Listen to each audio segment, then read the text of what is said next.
G'day everyone, my name's Saxon Phipps and thanks for attending Year 13's Expo for 2021. I have the privilege and honour of interviewing here Steph Miller, formerly known as Steph Claire Smith. If you don't know her, Steph is an incredibly interesting young woman. At 27, she's developed a number of different businesses and brands based on in health and in fashion and fitness and of course of herself. Steph, thanks for attending our expo this year. It's a pleasure to meet you and to have you here this morning. Thank you so much for having me. Thanks for that intro. That was very nice. Well, I find it amazing. You're 27. You've built a huge business, a number of businesses and followings. A question I'd love to kind of fire off at you first is, what was school like for you, and what was your post-school plan?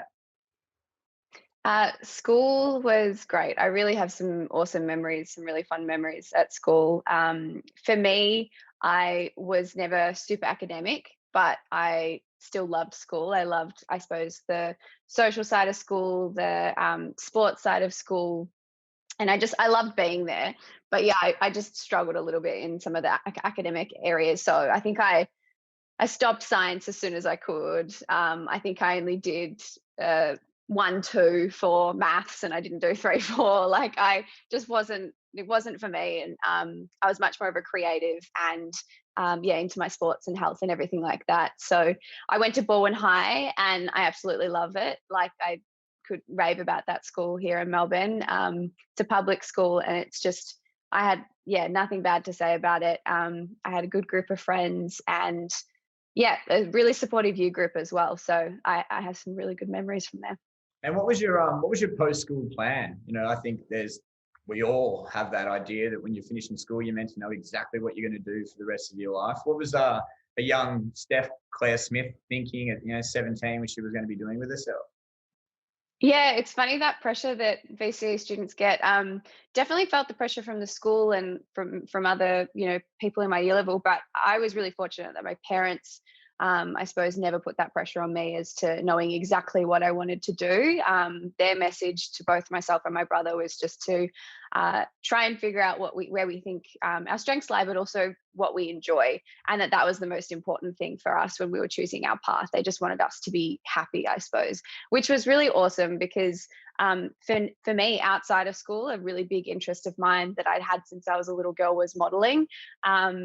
And I still definitely towards the end of VCE had an idea to definitely try and pursue that outside of whatever study I was going to do. But the closer I got to the end of high school, the more, I suppose, keen I was in jumping right in. And also the more confused I got as to which direction I would go if I was going to study, because I had other interests, of course. I think I wanted to get into maybe possibly being a PE teacher, something to do with art, maybe something to do with animals. I had a lot of interest in health and fitness, but they were also kind of different, and I didn't really know how to connect them into one kind of subject or thing that I could study going forward. And so initially my idea, which I spoke with my parents about, was, post year 12, when I graduate, having a gap year and trying to figure that out. And in that gap year, working part-time, but also possibly starting modeling if I could, and just seeing how I went with that. And then the idea was to only really do it for a year and figure out what course I wanted to then get into. But it just worked out really well for me, and I loved it way too much. So I still haven't gone to uni yet. Yeah. But like you said, it's one of those. Neither have I. And I think it's one of those things. I was very similar. I came out not knowing what I was going to do, and very similar to you. My maths and science weren't my forte, but the creative side of things was something that really interested me. Obviously, being an entrepreneur yourself across a number of different industries, being able to be kind of an outlier in using social media at quite a young age to build a brand and businesses. What subjects from school do you think really helped you to be able to build your businesses and build, who you are today? It's funny because when I think back to my subjects in VCE, they were those typical, like what people would have labeled as easy subjects, except a lot of my super academic friends would have really struggled in them. Like I was doing studio arts, food tech, health and human development, sport, and then I still had English. So they're all very much creative, and physical, and I was a very visual learner. So when I think back to those subjects now, I'm like, well, I'm actually super happy that I did them all, because they helped me a lot with what I do now. I mean, I've always loved cooking and learned a lot through food tech, and that obviously helped me with Keep It Cleaner, health and human development, and PE. That taught me a lot, not just obviously in the sense of working in the health industry, health and fitness industry, but also teamwork and all that. So whilst they might have been what people might have perceived as the easy subjects back then, and may have, marked me down a few points and stuff for my ATAR because they were those kind of easy subjects, they were kind of perfect for me. I mean, the only subject that I wish I did do probably would have been, business, but at the same time, I think once you start your own business and you're involved in different businesses, you learn so much, so much, when you're actually just hands-on with something. So I think maybe I would have learnt better this way anyway. Even if I had studied it through school, I'm sure majority of what I've learnt, I probably wouldn't have learnt until I jumped in anyway. So it's interesting you said that you love cooking, and Wilma, the co-founder of Year 13 with me, we often talk about how we both love cooking. I like cooking for the fact that I just grab stuff and chuck it together and see what comes out of it, whereas Will likes to research a recipe and follow it very pragmatically. But I think that I like the creative side of just seeing what happens and how it works, and Will likes the process side. So what type of cook would you say that you are? Definitely more like you. So I'm sure we'll probably talk about it, but when Laura, my business partner, and I first kind of came together and created our ebook, which was 37 of our favorite recipes, the hardest part for me was actually putting my recipes down on paper, because I was very much, like, oh, that'll taste good, I'll put that in and this is great, and just kind of put it together like that. So when I was actually like, oh wait, I've got to write down my favorite pasta recipe or whatever it was, it took me a while to do it multiple times to try and get the measurements right and everything, because I was so used to going off taste and not measuring. Whereas Laura, she was much more on the sweet baking side, which you of course have to measure for. So we kind of work together really well. I couldn't agree more with you. And it's one of those things that, being in the kitchen, it's also, some people like cooking for other people, and it helps you kind of, I love that. identify. And, I think it's with some of the school subjects, you might think, oh, I don't know why we're doing history or why I'm doing hospitality, but you realize that it's like you're learning an attention to detail, you're researching things, and it's all part of like your own recipe for your career and your life. Tell me about Keep It Cleaner. And I know you've got another brand, Soda Shade. Two remarkably different businesses. Give me the rundown of how they work.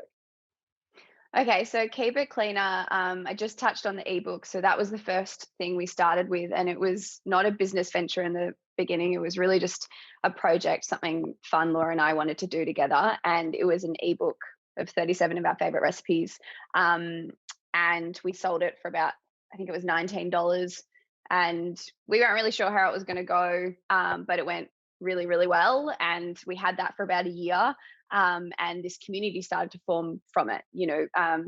Girls from all around the world were cooking our recipes and wanting more recipes, and we're sharing them online. And I laugh when I think back to the ebook, because it was we had no idea what we were doing when we were putting it together. Like, we literally Googled, how do you create an ebook? And one of my friends had just started graphic design in uni, so I got him to help.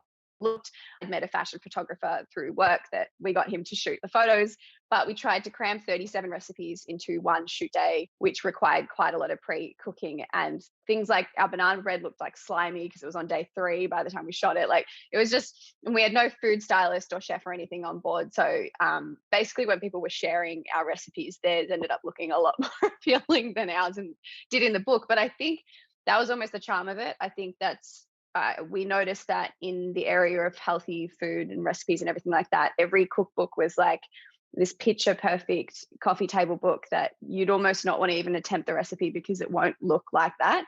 And also a lot of the healthy recipes you'd have to spend, hundreds of dollars at the health food store. You couldn't find any of the recipes at a normal supermarket. Any of the ingredients at a normal supermarket. And so we wanted to kind of be that in between, healthy recipes, but you can find the ingredients at the supermarket. We'll get you to buy ingredients, and then probably 4 or 5 of our other recipes have those same ingredients, so that you're actually using the whole bag of flour or whatever you're buying. And I think that's why it resonated so well with a lot of younger women, I think.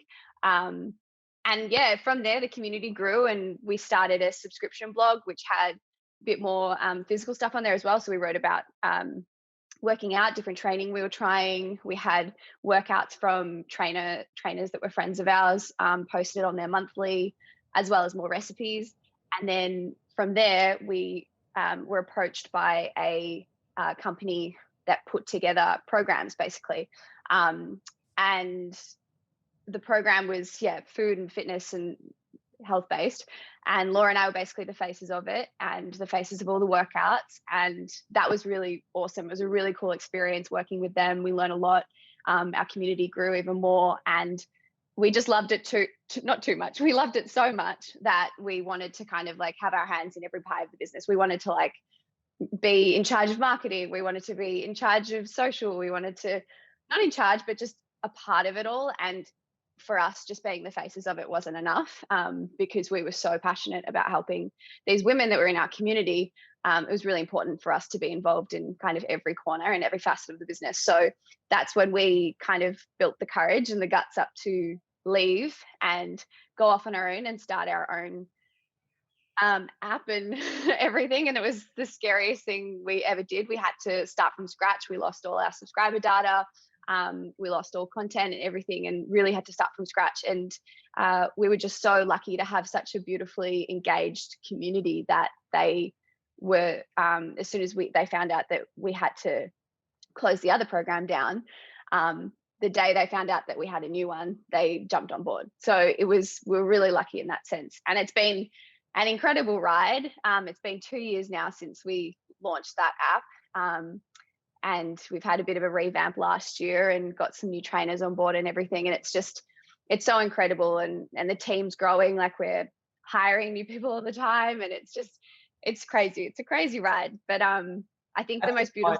Don't mind me jumping in there. How do you find the kind of the trials and tribulations, when you're starting a business and something you're passionate about, your first idea is nowhere near what ends up being your final idea. You get met with, you've got no technical experience. How am I going to start a website? How am I going to create content?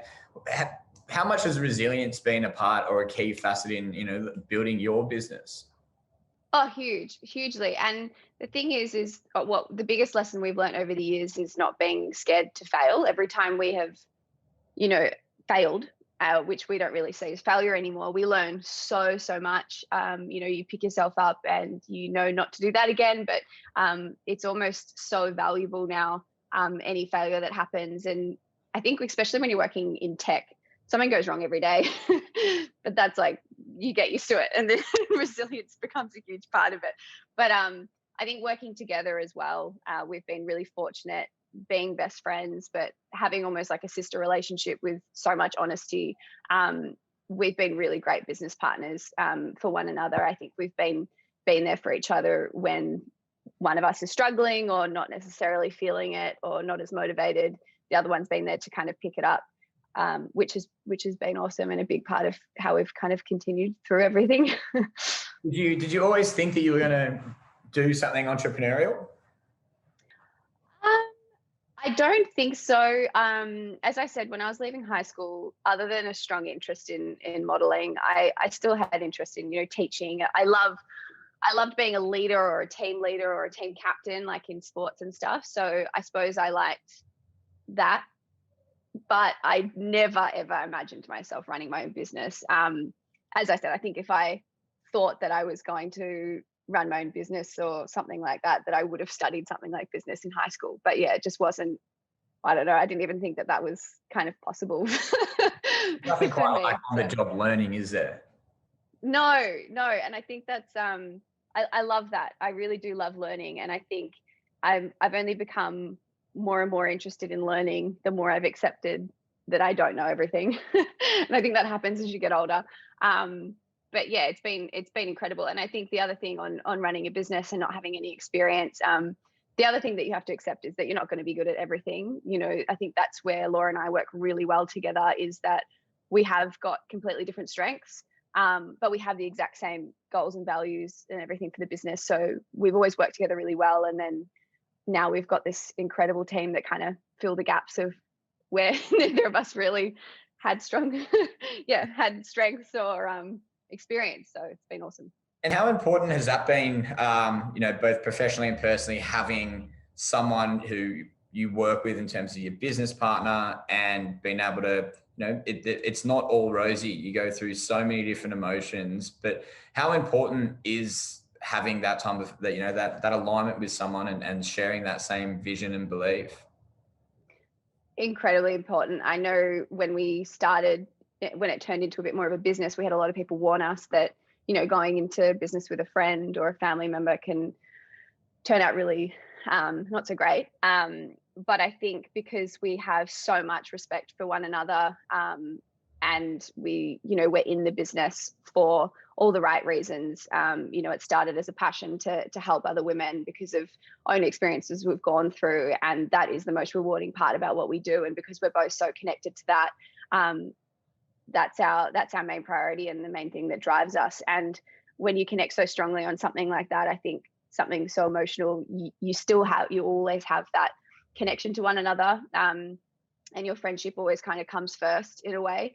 And we've had to have some, difficult conversations or work through things together. And I think some of the hiccups or, failures or hurdles that we've had, I definitely would not have been able to get through them without her. And I think she'd say the same thing. We're just really good at helping each other out and balancing situations out. And I think, I couldn't imagine running a business by myself. I really couldn't.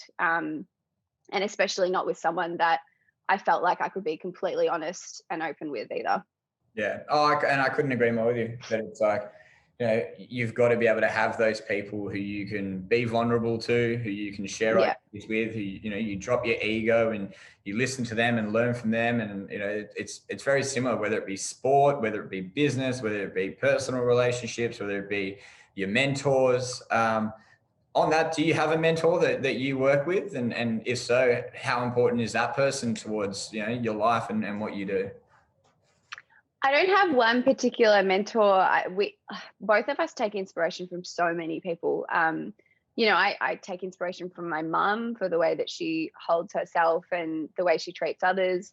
I take so much inspiration even from Laura with the way that she is with our team and how she treats others as well, and her work ethic. So there's other people that we've looked up to, and we've been lucky enough to sit down with people like Janine Ellis in the early days of working together, and that was so invaluable. So yeah, I think any opportunity that I can sit down with someone like that and talk to those people, like I'm all for reaching out to people and asking questions. And I think that's something, I suppose a tip would be if you're starting your own business particularly, or even if you know of an area that you want to work in and someone else that might inspire you that's done something similar, ask questions. I mean, the worst thing that's going to happen is they're going to turn around and say they don't have time or they can't help you. They're not, unless they're a completely awful person, they're not going to say anything horrible to you. So you're back in the position you were already in. But if they do decide that they want to give you some tips or even sit down with you or call you or whatever, it can be really invaluable, the kind of advice you get from those type of people. So I would say definitely don't be afraid to reach out. Even our maybe bosses or whatever for a team, but we take so much advice and I find so much inspiration in my own team. The people that we've hired in all the positions, we've hired them for a reason and we trust them for a reason, and I love going to them for advice as well. So I think what you said before about removing ego, it's not just with your business partner. I think just in business in general, there's always something to learn and something you can take from someone else. It's funny, I interviewed Janine for our Future of Work just before the end of 2020, and she said a couple of things which are kind of resonating through you about asking questions, being like learning from your failures, like fail fast and be able to develop and learn from that, and ask people questions. Like you can ask 1,000 different people, and if 10 people get back to you, then not only are you getting their wisdom and their advice, but you're starting to build a network, which is really, really important in business. A question I want to ask you, Steph, because you've spoken about the community that you've built. You've obviously got, I think it's 1.5 million followers on your personal account and 500,000 across your businesses. Social media is obviously a huge part of our lives, and obviously for Gen Zs as well, and a lot of our listeners here today. How much, if I can go to the other side of social media, I'm sure you'd get a lot of trolls, and you'd have people come through and abuse and all different kind of colors. How do you deal with that, being firstly a young woman, and also how confronting it can be? Yeah, I definitely deal with it a lot better now than I used to. I started Instagram when I started modeling, which was when I was 18, so almost 10 years ago now, and it was really quite new and fresh at the time. And when I started it like anyone else. I wasn't expecting to grow a following or do anything with it. But it was really just to kind of share to my friends and family what I was doing in the modeling world. And once my following started to grow, it was weird at first. And I mean, it's still weird when I think about the fact that many people follow me. I still think it's a bit weird, but I've obviously gotten used to it because it's been gradual. It didn't happen for me overnight. The growth has been gradual for the last 8 years or however long it's been, almost 10 years.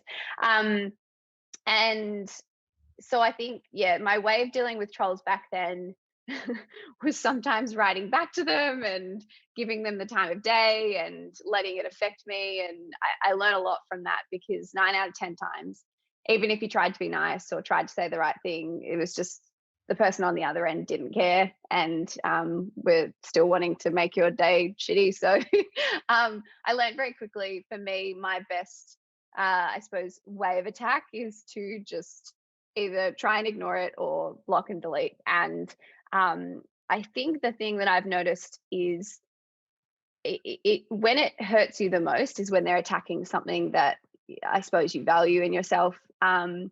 And because back then, when I'd first started modeling, a lot of what I valued was all my focus was on the way I looked. And that's when I went through quite a lot of, unhealthy relationships with food and exercise, which was kind of, where the idea of kick ended up coming from. But those kind of struggles, when I was in that space mentally, then having people kind of pick me apart for my looks or something, that really affected me. And then nowadays, if someone picked me apart for my looks, really couldn't care less.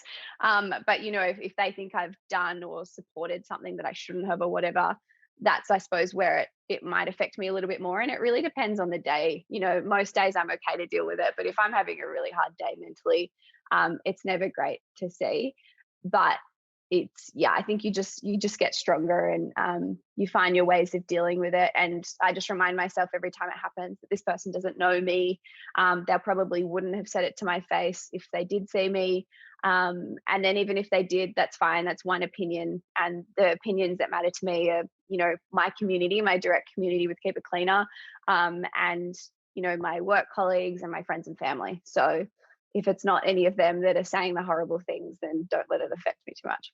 I think that's sound advice. I remember back in our early days when we were starting, we didn't have trolls per se, but we had a lot of people, and you often do, who discredit you and say that you'll never be able to achieve something, or you'll never be able to make that work. And they, rather than support, they want to be quite negative, and it can be really draining, and it can take away from you. And it starts to plant that seed of like, oh, am I capable of doing this? And am I not? And that's where I think it's the importance of having those business partners and people around you who are supporting you and accentuating the positive. Do you feel, what pressure does Steph Claire Smith, or Steph Miller, feel now in today's age? You're 28, you've got a successful business, things are going well. From an outsider, people think that, it's all rosy and easy. What are some of the stresses that you deal with now in your career? I suppose work stresses, like when you run a business, a lot happens behind the scenes that isn't shared on social media. a lot of the operational side of it, which is not my forte. It's Laura's. But even still, it stresses us both out, and things go wrong all the time. But I think the one thing, when I think about social media, the only thing that really kind of plays on my mind is to make sure that I'm always putting stuff out there that I think is, I suppose, appropriate, but also helpful. And yeah, never putting anything damaging out there. I think when I was younger, I didn't even know what I was doing. I didn't realize the kind of input I could have on someone's life. And I didn't realize how engaged people were with my content. I didn't realize how much of an influence I was. And so, like, when it comes to posting for certain brands, or supporting different brands, or even just doing something, I never really realized how much it was possibly going to influence someone else until a bit later. And now that's definitely a responsibility that I take on board, and I don't take it lightly. But I think at the same time as that, the older I've gotten, the more I've become comfortable with just being myself. And I've always been the same person. I mean, people who have followed me for many years kind of often say that I haven't really changed. And I'd hope that is the case. I mean, other than maybe maturing a little bit, I have always been the same person. And I think even friends that have known me since I was in primary school would probably say the same thing. I've always been the same person. So I've never wanted to reflect anything other than that. And I suppose just make sure that I always stand by my values, and everything that I stand for is legitimate. If I am posting in support of something, it's because I truly believe in it.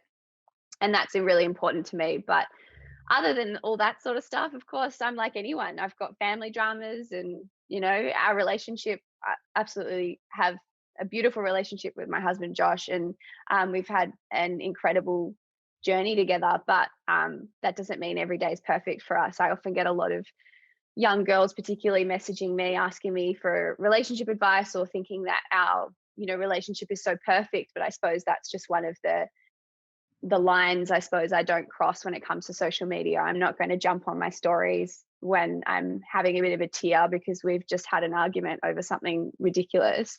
I think there's, obviously things that you don't need to share with everyone. And, I hope that everyone knows that not everything is always perfect, which is why I try to share so much of that rawness online. But I think when it comes to things like a relationship that might affect, someone else is in the picture as well, it's not just something you're going through yourself, then there's got to be a line.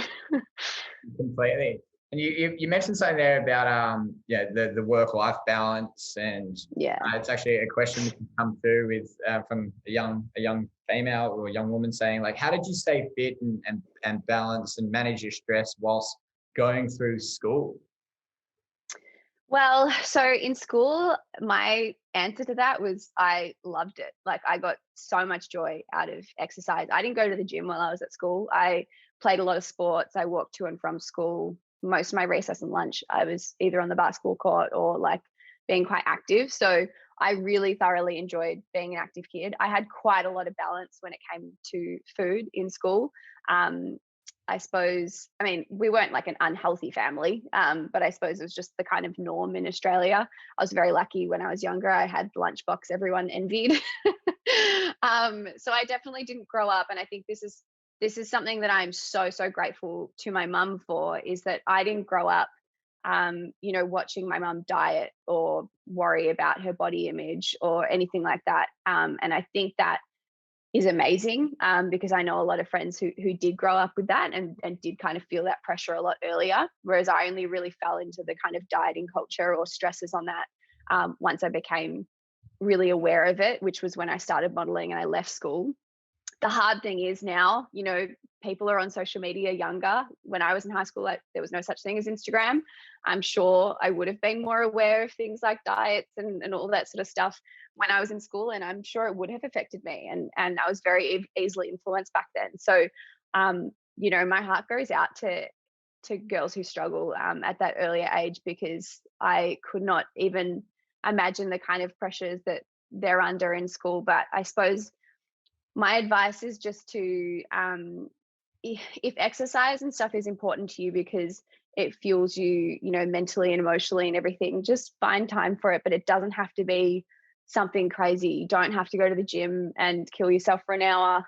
It should be something you enjoy. That's why there is so many different classes or forms of exercise, because there needs to be something for everyone.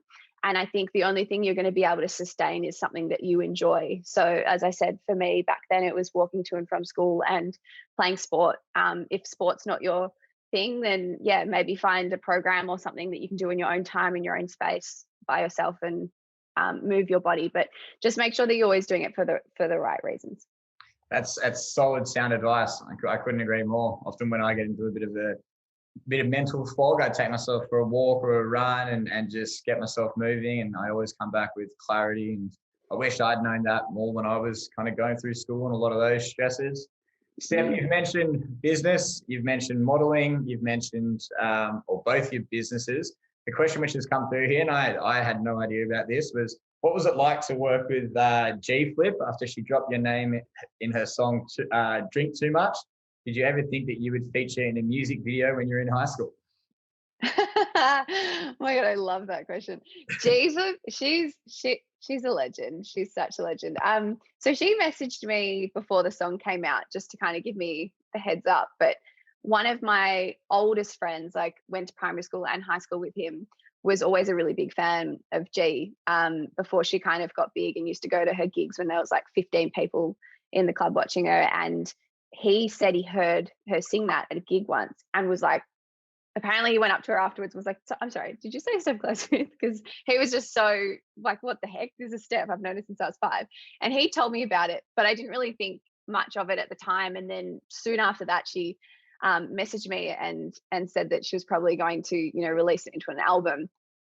And I was like, oh yeah, cool, sweet. Like, whatever, I don't mind, it's cool.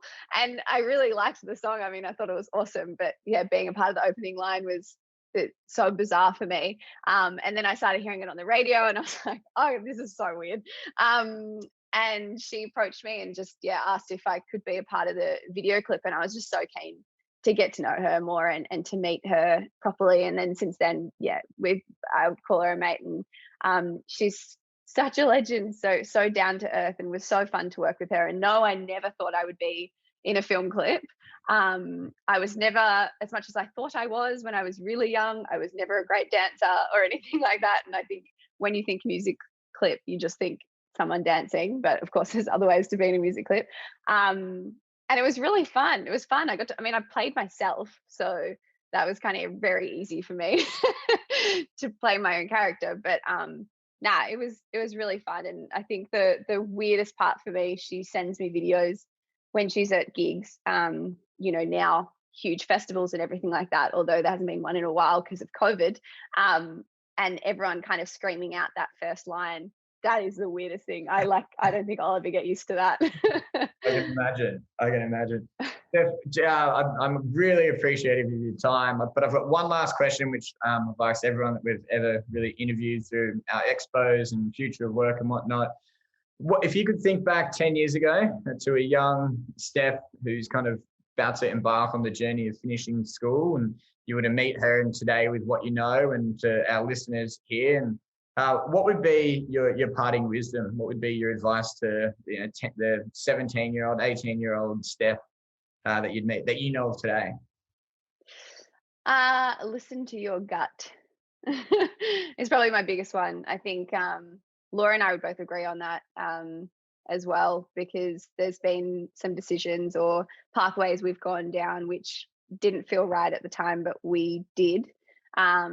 And we probably should have listened to our gut. Although, again, we learned from them, so it was never a bad thing. But yeah, I think I just wish I trusted myself a lot more. And I think I wish I had a little bit more confidence in some of those times or decisions. A little bit, probably the biggest thing. It's sound advice. Steph, again, I'd like to thank you for attending Year 13's Expo. You're an incredibly compelling woman. You're doing some wonderful things, and you've had an amazing career. And I look forward to seeing what you continue to do into the future. So thanks again for joining us. Thank you so much, and well done. It's really incredible. I jumped online and I pretended that I was graduating and went through the whole process, and I loved it. It would have been very helpful when I finished school, I think. No, we appreciate it. And again, thank you again for all your time.